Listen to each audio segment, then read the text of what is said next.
The observation dome of Epsilon Outpost was designed to make humans feel small, which was a curious choice considering that humans already had a natural talent for that. Dr. Ian Mercer floated a few centimeters above the deck, boots locked magnetically in place, hands clasped behind his back as he stared through the transparent arc of the dome. The galaxy curved before him like a luminous wound in the dark, spiraling slowly, indifferently, as if it had better things to do than acknowledge his existence. Ian liked that about it. Stars never asked questions, never demanded reports, never wondered why he had volunteered for a post so remote that even automated supply drones complained in their diagnostics. He was in the middle of mentally apologizing to the galaxy for being late with its weekly spectral analysis when the station's ambient lights shifted. Not an alarm, those were red and loud and judgmental, but a polite change, the kind that suggested something important was about to happen and would prefer not to startle anyone. Ian sighed. Important things rarely improved his day. "Computer," he said, "if this is another software update, I swear I will—" The air in the center of the dome folded. That was the only word for it. Space itself bent inward, like fabric pinched between unseen fingers, then unfolded again with a soundless shimmer. Ian blinked once, then twice because his brain insisted this was the sort of thing blinking should fix. When it did not, he reached for the nearest handrail out of pure human instinct, despite the fact that fainting in zero-G was famously undignified. A figure stood where empty air had been moments before. She was shaped like a human woman, which was disorienting enough, but everything else refused to settle neatly into familiar categories. Her skin was blue, not the artificial blue of theatrical lighting or medical gloves, but a deep, living hue that caught the starlight and reflected it softly. Her hair fell in pale waves down her back, a blonde so light it bordered on silver. And her ears, those were unmistakable, long, elegant, tapering gently to points that marked her as something other than human without tipping into monstrosity. If anything, they made her seem more deliberate, as if evolution itself had taken extra care.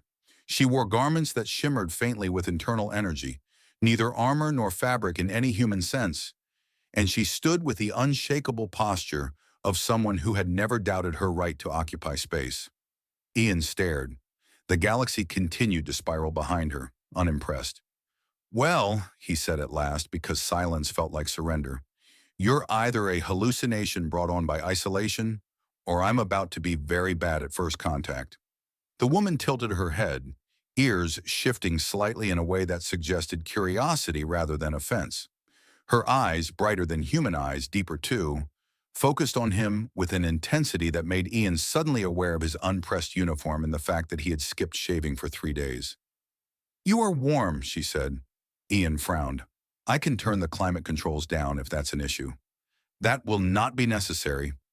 She took a slow step forward, boots or whatever passed for them, making no sound against the deck. "I am Princess Veyra of the Andromedan sovereignty." Of course you are, Ian thought. Of course the first alien he meets is royalty.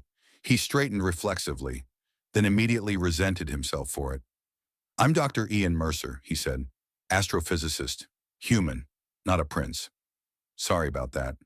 Her lips curved, not quite a smile but close enough to unsettle him.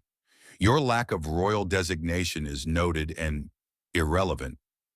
"That's a first," Ian muttered. Veyra stepped closer to the dome's transparent wall, gazing out at the galaxy with something like reverence. "Your station orbits a remarkable convergence of stellar currents. We have observed it for centuries, but we did not expect you." "I get that a lot," Ian said, "usually from my supervisors."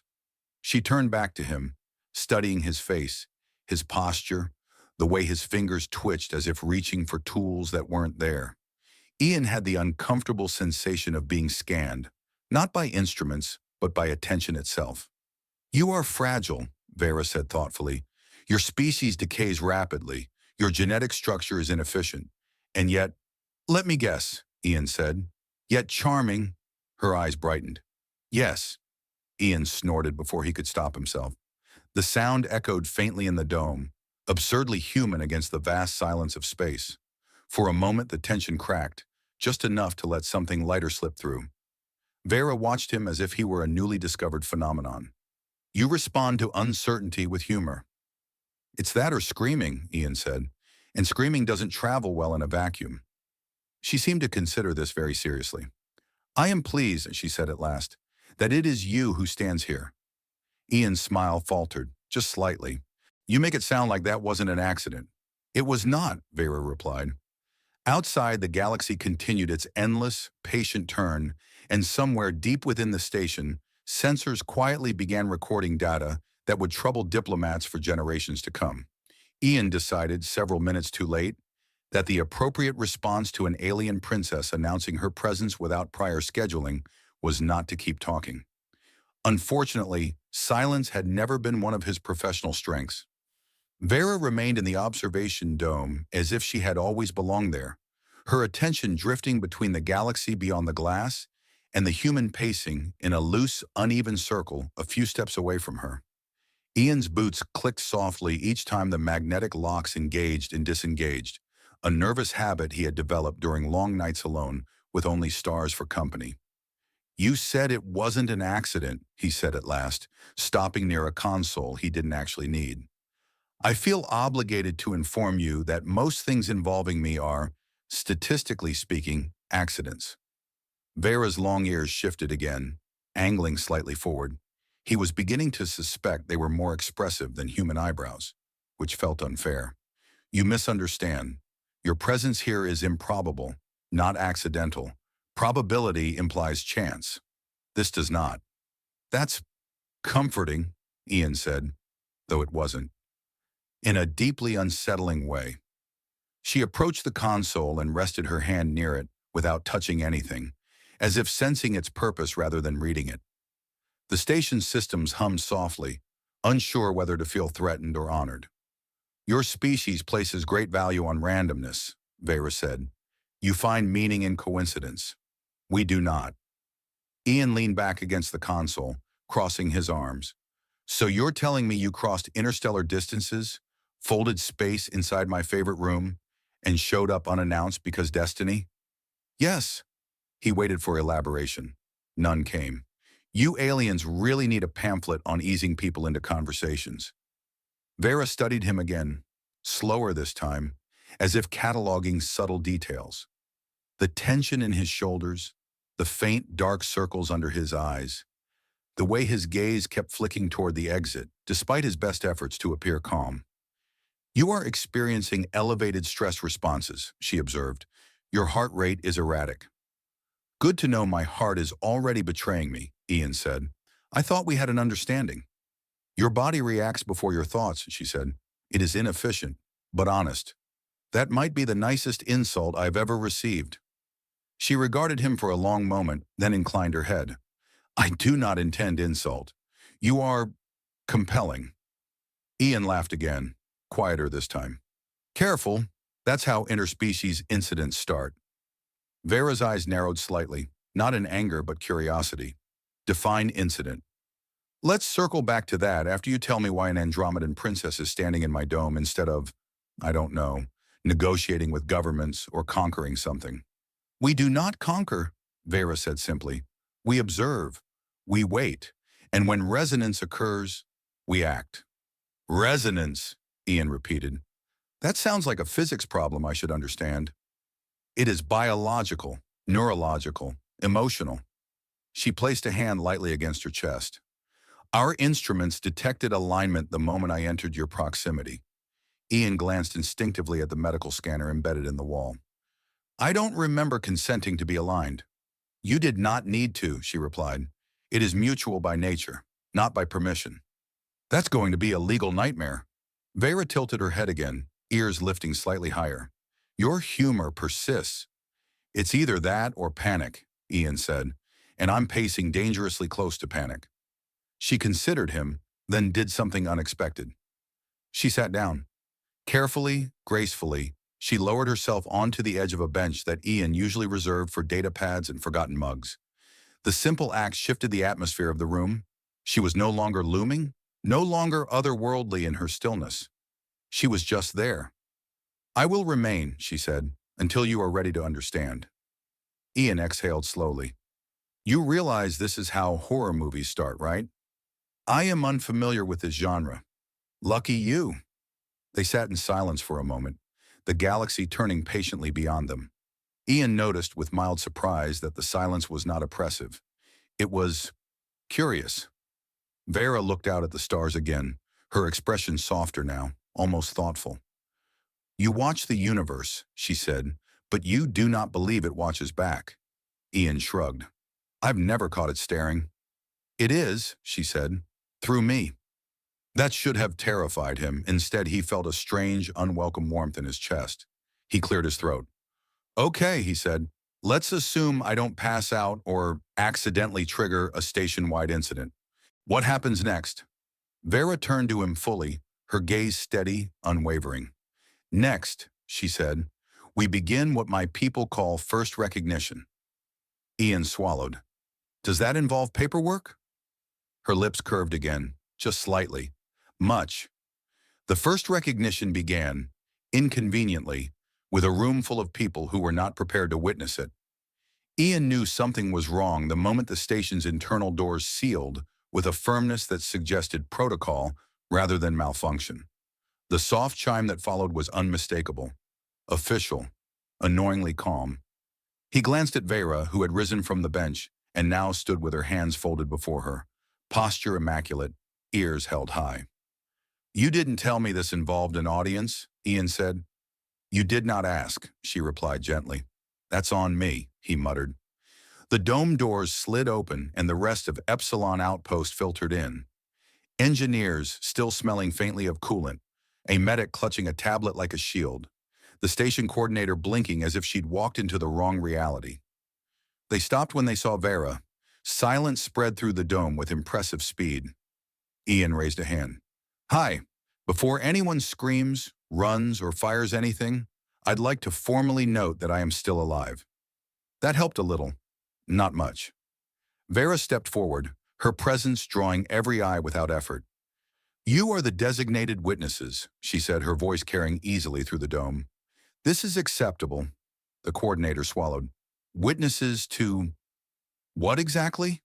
Ian opened his mouth, then closed it again. He had no idea. Veyra answered for him. To the declaration. A faint hum resonated through the air, subtle, harmonic, as if the station itself were listening. Light shimmered around Veyra's form, not bright enough to alarm, but unmistakably not human technology. Symbols, geometric, elegant, and utterly unreadable, briefly traced themselves in the air before dissolving like mist. Ian stared. You really don't do subtle, do you? Subtlety is inefficient, she said. This moment requires clarity.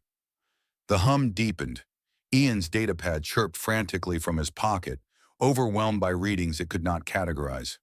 Somewhere, a communications officer whispered something that sounded like a prayer. Veyra turned to face Ian fully. Her gaze held none of the commanding distance of royalty now. It was focused, intent, almost vulnerable.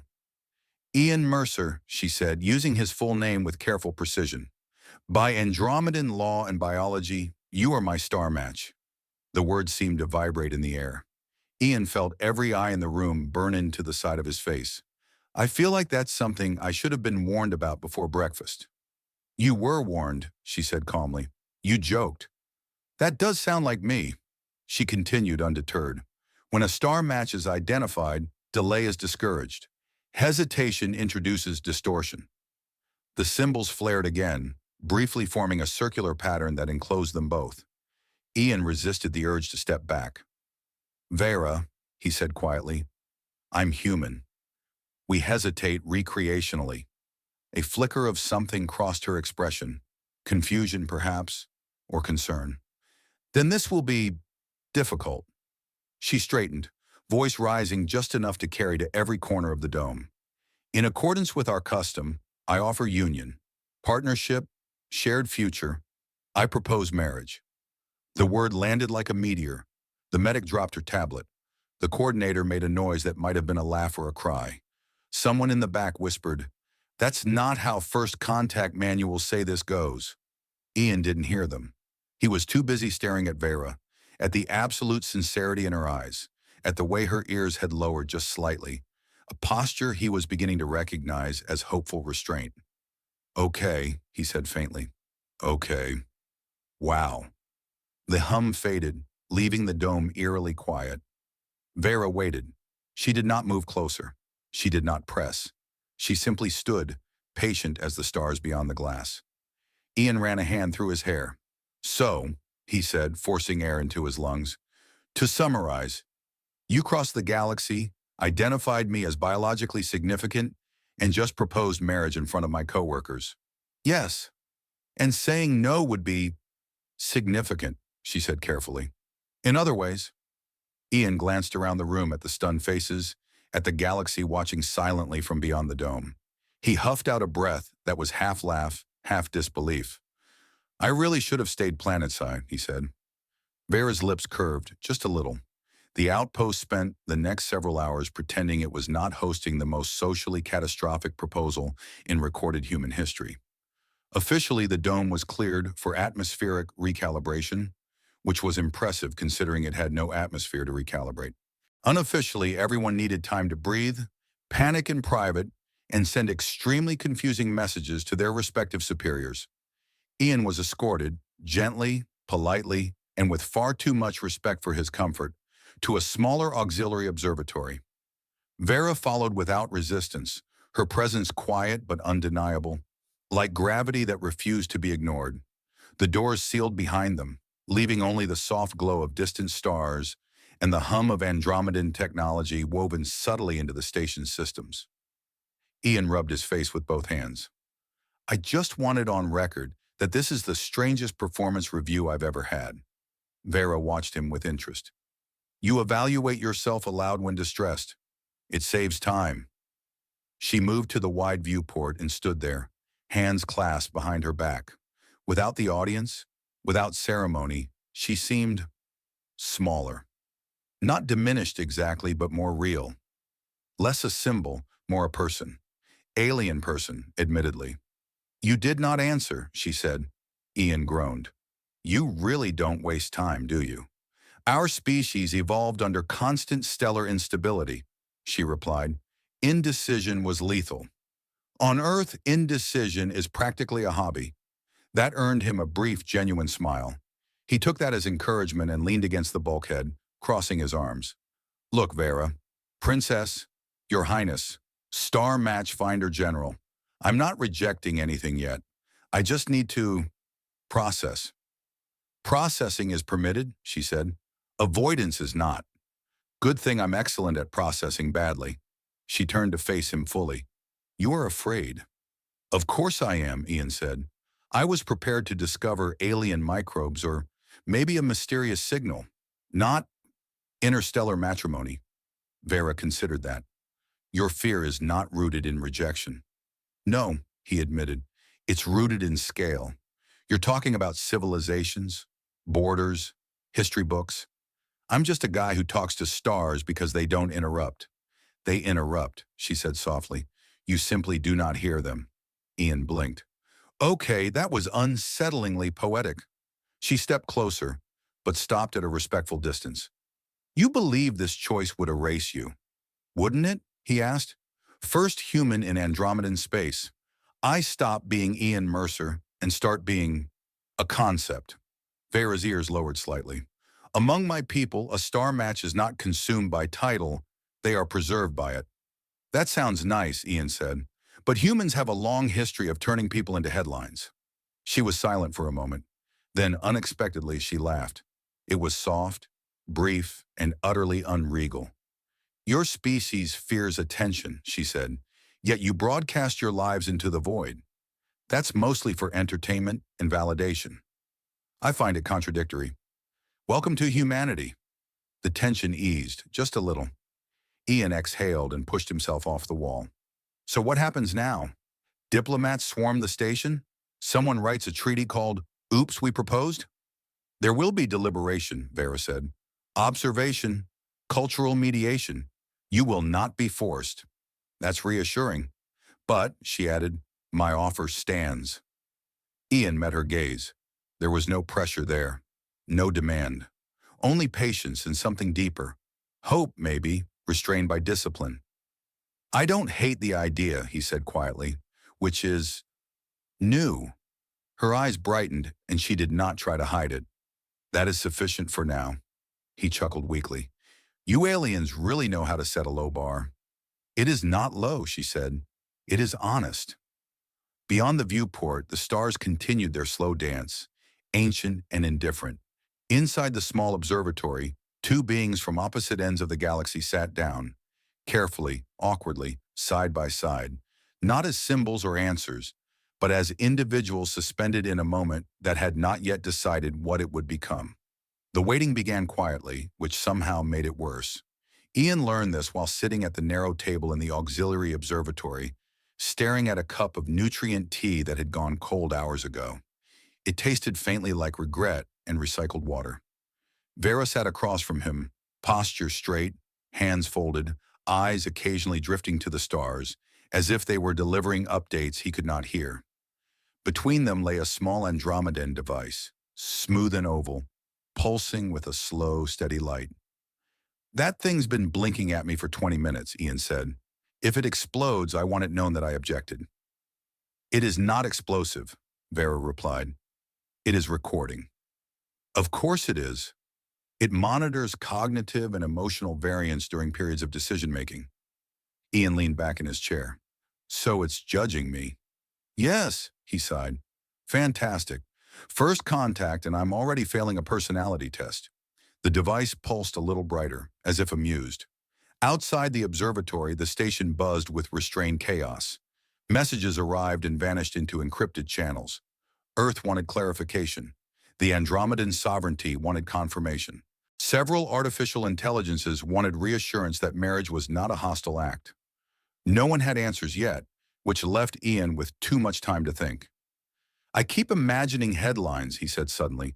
Human scientist marries alien princess. Galactic relations improve. Or collapse. Hard to tell. Veyra tilted her head. Your people frame events as narratives. We like beginnings, middles, and ends, Ian said. Makes things feel less terrifying. And this moment, she asked. Feels like the middle, he said. The part where everything can still go horribly wrong. She considered that. In Andromedan storytelling, the middle is sacred. It is where truth resists simplification. That tracks, Ian muttered. He glanced at her again, really looked this time, not at the blue of her skin or the elegance of her ears, but at the way she held herself when no one was watching. There was weight there, expectation, not from him, but from everything she represented. You're risking a lot, he said. Yes. You don't even know me that well. I know enough, she replied. You are curious. You listen even when afraid, and you joke when overwhelmed instead of striking. Ian smiled faintly. That last one's mostly because I'm bad at fighting. Even so, she said, you are not passive, you are cautious. That's the nicest way anyone's ever called me indecisive. She allowed herself another small smile. Among my people, caution is a sign of respect. The device between them pulsed again. Ian eyed it. Is it liking this conversation? It is noting reduced stress indicators, Veyra said. So talking helps. Yes. Good, he said, because I have about 1,000 thoughts and no idea where to put them. She waited. Ian rubbed his hands together.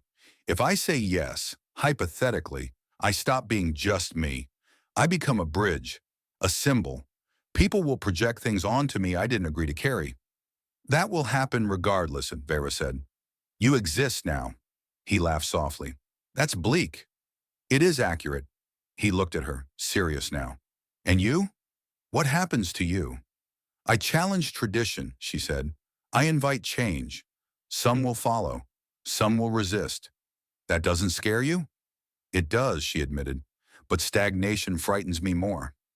The silence that followed was not awkward. It was heavy but shared. Ian realized that for the first time since her arrival, Veyra was not waiting for his answer. She was simply being honest. I don't know if I'm ready to marry someone, he said slowly, human or otherwise. Veyra inclined her head. Readiness is not a requirement of star matching. That figures. But willingness is, she added. Ian exhaled. I think I'm willing to explore this. Carefully. Slowly. With a lot of conversations. Her eyes softened. That is acceptable. The device chimed softly, its light shifting to a calmer hue. Ian blinked. Did we just pass something? Yes, Veyra said. Preliminary alignment. He stared at the device, then at her. You aliens really need to work on your terminology. She smiled fully this time, and for a moment the weight of galaxies felt just a little lighter. The answer arrived quietly, which felt appropriate after so much cosmic noise. Ian stood once more in the observation dome, the place where everything had begun. The galaxy still spiraled beyond the glass, vast and indifferent. But it no longer felt like an audience. It felt like context. Around the edges of the dome, Andromedan envoys shimmered into view as bands of light, their forms held together by technologies that bent physics politely instead of breaking it. On the human side, Earth's representatives appeared as projected figures, crisp and formal, already drafting statements they pretended not to be drafting. Veyra stood beside him, close enough that he could feel a faint warmth radiating from her skin. Not heat, presence. Her long ears were relaxed now, no longer held in ceremonial alertness. That alone told him something had changed. Ian cleared his throat. Every system in the dome registered the sound. Somewhere, an algorithm marked the moment for archival purposes. I used to think, he said, that my job was to observe the universe and stay out of its way. Measure things, name them, pretend that distance made me objective. He glanced at Veyra, then back to the stars. Turns out distance just makes you lonely.